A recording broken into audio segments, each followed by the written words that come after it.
माझ्या पूज्य गुरुजींचे नाव आहे कबीर.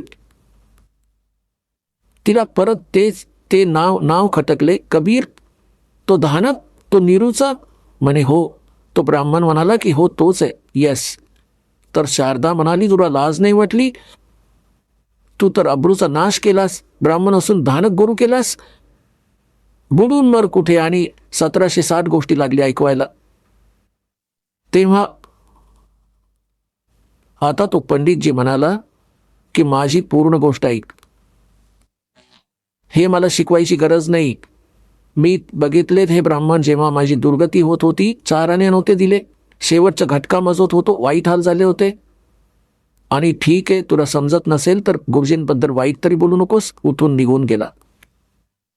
आता ही गोष्ट तिच्यात घ करून राहिली की खरोखरच याचे तर खूप वाईट हाल होते शारदाच्या, आणि यांचे आयुष्य एवढे सुखी झाले.